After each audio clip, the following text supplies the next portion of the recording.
Hello everyone, this is Echo2361 from the Stardrive 2 forums, here to bring you a video showcasing Stardrive 2's Battle Arena. I hope to show you just how important player choices are when it comes to designing ships and commanding them in battle. First off, I just want to say that Stardrive 2 is currently in beta, so everything you see here is subject to change. Also, I'm playing this on my laptop, so you can likely expect better performance on your own computers if you see any sort of glitches or whatnot happening here. To begin with, I'm going to show you a fairly standard early game battle with minor input from me, just to give you a baseline to compare against things I'll be showing you later. I'll be using basic ships that I haven't designed myself and issuing minimal commands, just so you can see how hands-off the combat can be if you don't feel like putting a lot of effort into it. As a side note, the game also features auto-resolve options for space combat if you're the type of person who doesn't care about tactical combat at all and just wants to focus on strategic aspects of building your empire. Alright, let's see, who are we going to have fight? Let's go with the Ralia, one of my personal favorites. Let's see, let's give them a couple of these guys. And let's have them fight the Drelocks, my other favorites. And begin. Alright. Now I'm going to pause the game immediately because I want to set up my options. Now as you can see, the engagement range set up here by 0 is designed to show you just how powerful at any given range your ships are. Now with these guys, I'm guessing, yep, they are missile based, so their engagement range just kind of shows it's big, it's super big. They can engage at any range because they have missiles. These guys over here, looks like they're using laser cannons, so you can see they have a progression here. The closer they are, the more damage they're going to do.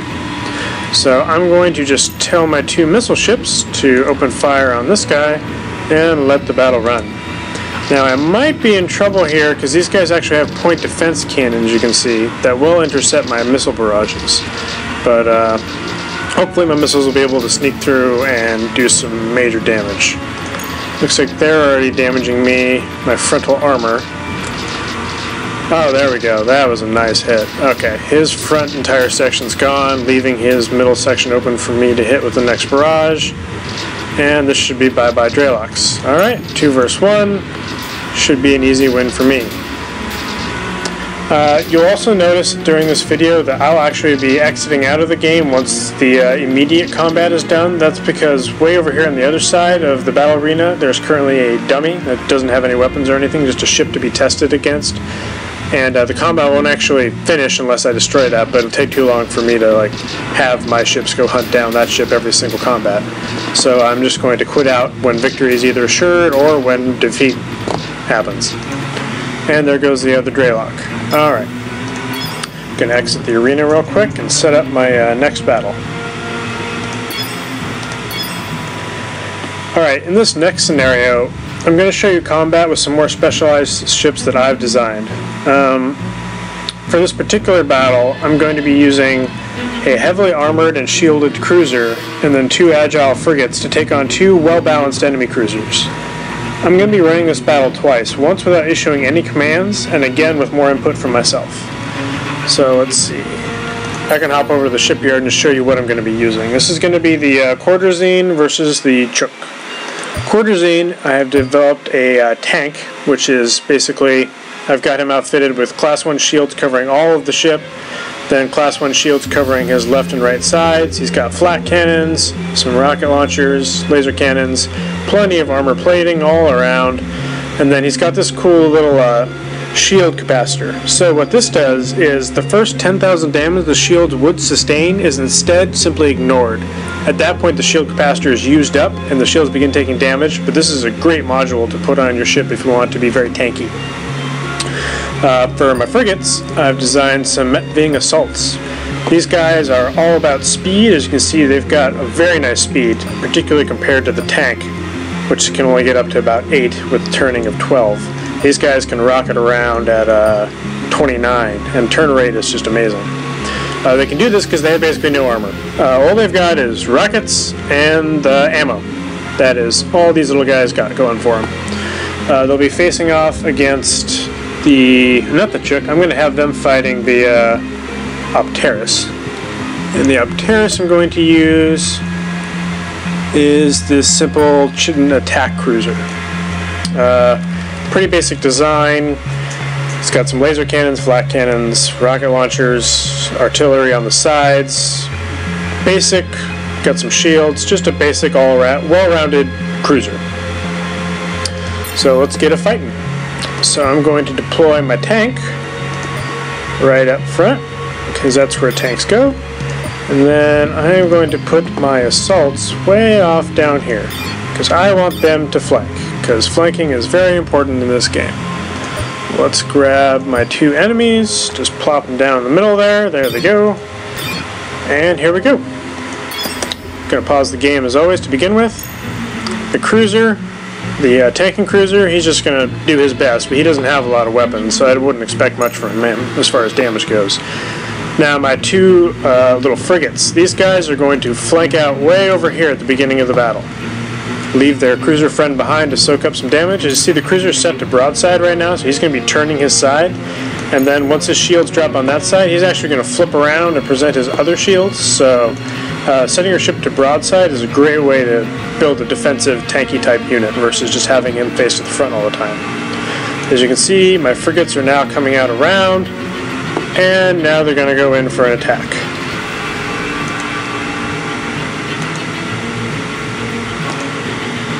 Let's check on the cruiser. He's still doing well. I'm not seeing any sort of armor damage, and his shields all look to be holding up pretty well. Let's take a look at this guy. Once I've got through his central, he's got one shield in the middle, so that's providing shields to all sides. But once I've gotten through that with my missiles, here we go. Yeah, and now the missiles, look at that, chew right through the engines in the back. It's just, his entire rear section is just toast. And as soon as I've gotten through that, oh, there you go, the middle, and now they're tearing straight into the heart of the ship, and that ship's gone. Oops, camera flip. Now let's have him to concentrate on this one. This fight's over. As you can see now, I've got the two frigates, they're just eating away at the back shields of this guy. There you go, there's as you can see, his shields dropped on this side, so he flipped over to present his shields on this side, so I've still got some shields taking hits. And looks like I've broken his shields, his rear section's almost gone, and this battle is about to be over. What I'm going to do now is show you this battle again. I'm going to show you what happens if you decide, not to be so in control of it. What happens if you decide, I'm not going to bother flanking, I'm just going to take my two frigates and my cruiser and put it up against his two cruisers and just see who wins.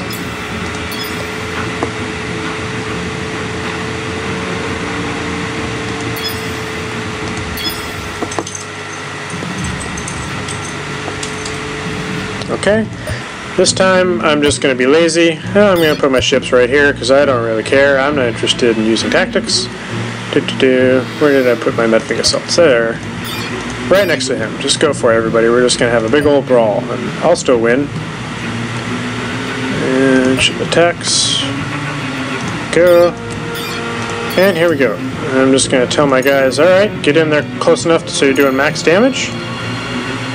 I'm going to tell them all to concentrate fire, so it's not like I'm trying to have them split their fire or anything and become less effective. Actually, they need to get in closer to do max damage. I'm going to do the same with my cruiser, just have them all go. And this is what I did in the very first video. Now I'm just going to be hands off. Let's see what happens.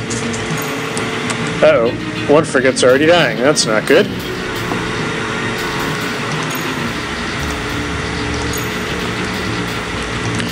The enemy cruisers are holding up well. Shields are strong. My tank hasn't taken any damage yet, which is good, but that's because, unfortunately, my frigates just are soaking up damage. There goes one. About to lose the other one in a second. And then this is going to end up just being a 2-on-1. With this cruiser, enemy cruiser, shields up, full health, everything's good. This cruiser's lost his shields, but he's still got armor, and it's holding on strong. My frigate's actually just out of the fight. I think the enemies are ignoring it now because it has 0 weapons, so it's not a problem.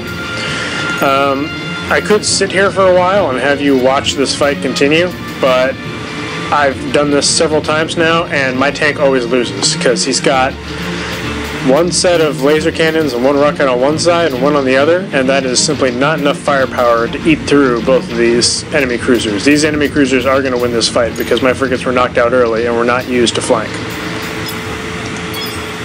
Okay. Next on, I'm going to have a full-on battle with enemy missile boats in the back while tanks soak up damage in the front. I want to show you just how effective fighters can be in getting behind enemy lines to deal with long-range threats. So this one is going to be a battle between the good old humans and the new race, the Chook. Let me show you the ships that I'm going to be using. The Chook are going to have basic, I just call it Venom Assault class battleships. Basic all-around, well-purposed design, laser cannons, got some mass drivers, rockets, shields, main engineering. It's a well-rounded basic battleship. And the missile boats, I've named them Widow Snipers. These guys have got 3 heavy torpedo launchers, rockets, and that's about it. And a shield generator, but that's not going to last very long. This thing is designed to sit in the back and just throw damage down the length of the battlefield. Let's see, going up against them, I'm going to be having 2 human carriers. Right now, let's see, they've got 5 hangar bays, so it's going to launch 5 squadrons of regular fighters, and then 2 heavy fighters bays, so they're going to launch 2 squadrons of heavy fighters. That's all these things got going for them. I put on a couple of rocket launchers, but that's just more of a last ditch. You know, maybe they get off one last shot before they die. Besides that, these things are totally powerless without their fighters. Escorting them is going to be my UFS tank. Once again, I've got a shield capacitor on this guy. He's got class 3 shields along with some class 2 shields in each of his other sections. Armor plating all around. This thing is designed to just take a beating. He's also got some phasers, energy weapons, along with cruise missiles. But he is primarily designed to just sit there and tank. To help that out, he's got defensive flares to counter missiles, and he's got advanced EMC to jam missiles. You'll be seeing missiles being jammed. He's also got flak cannons. So this guy is designed to never die. So let's see how they fare in battle. The Chook, I'm going to grab their 2 battleships. Let's see, let's put them there. Then let's grab their snipers and put them in the back. They will be attacking me. Let's grab my tank, throw him up front, and then my 2 carriers. We're going to hang out way back here and run away. And here we go. Pause the game right away, of course. Going to have the battleship just kind of hang out there. That's his job, to soak this up. Carriers, I'm going to have them, I have to unpause to actually launch. So I'm going to unpause, launch all my fighters by hitting L. I'm going to repause real quick, group select all my fighters, and tell these guys, okay, we're going way up here. Grab these guys, go way up here, and then I'm going to have the carriers themselves actually pull back, because they aren't going to do me any good in this fight. Watch the tank just soak up all of his firepower.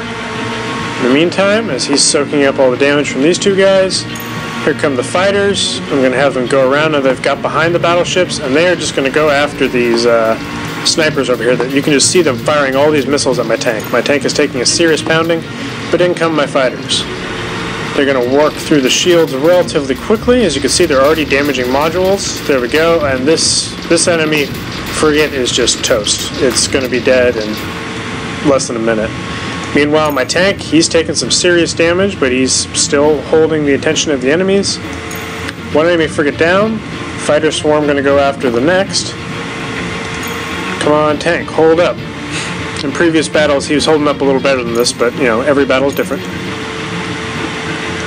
Second enemy frigate's about to die.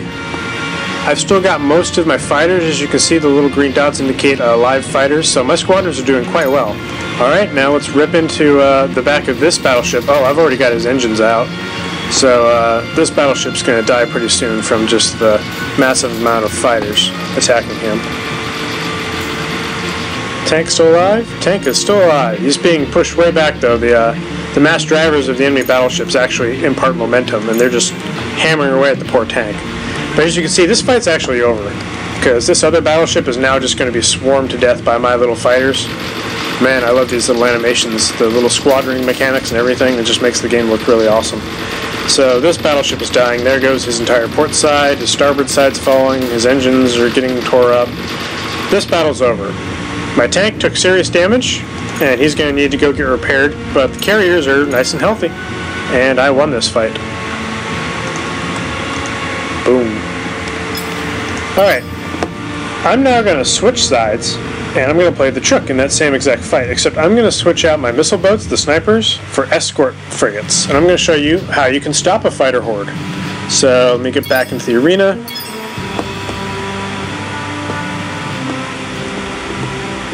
Okay, and let me show you my escort design. So the Widow Escort. This guy is just loaded down with flak cannons. We got flak cannons port side, starboard side. I've got point defense laser cannons set up on both sides. And then I've got this, the cluster cannon. This thing is awesome. As you can see, it's essentially a flak cannon with extra stage. The first stage fires a larger projectile filled with flak rounds. The second round deploys with flak rounds.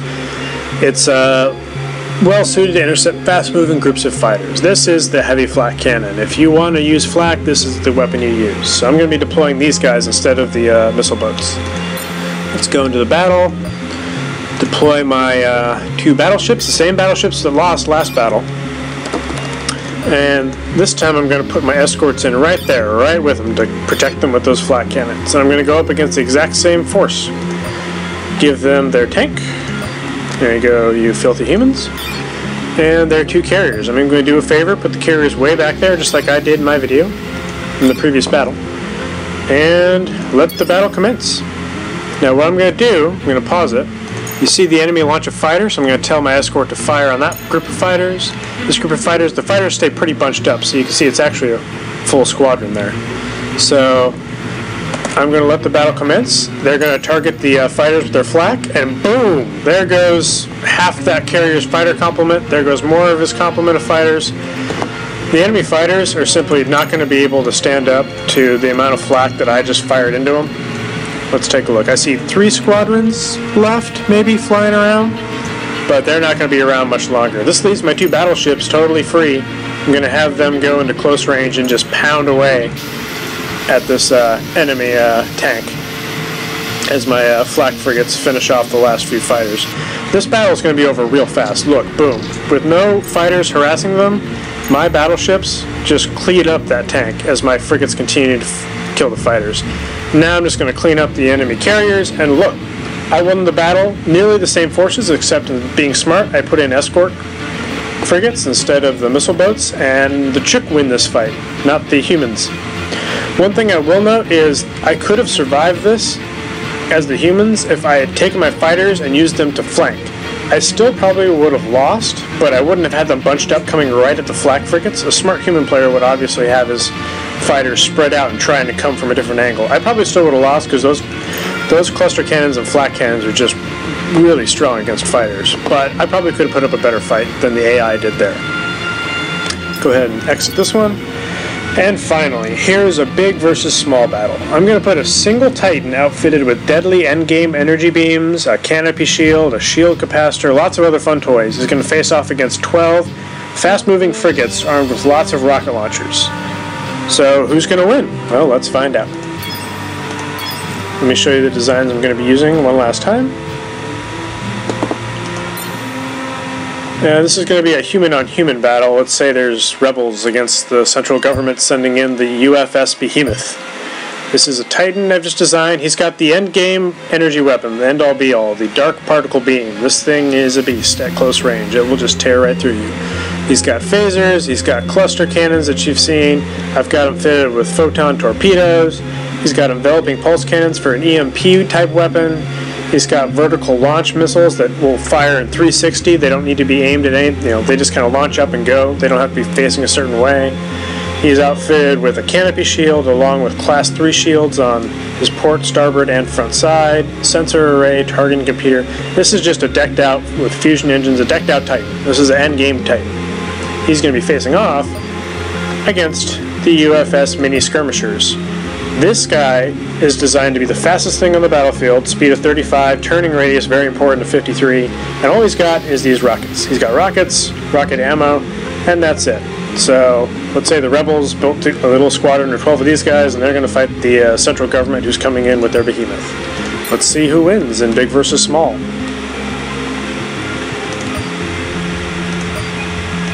Put the behemoth out here. I'm going to be in charge of the little rebels because they're cool underdogs. So look at that beautiful canopy shield going over the... I just love... Sometimes I just stop and like watch the battles take place and everything going on because it's just so beautiful. Okay. Mini skirmishers. Let's see. 1, 2, 3, 4, 5, 6, 7, 8, 9, 10, 11, 12. Now each of these, production-wise, would cost about 130 production. This behemoth would cost 1,700. So the behemoth would definitely cost more to make and build than even a dozen of the small ones. But let's see who wins. Pause it, of course. Grab all my guys, tell them the target on that. And as you can see, they actually show like they have no chance of winning this because it shows that their damage output, even at the closest range, is 0. Compared to the behemoth, who's got, you know, full-on damage once you get closer.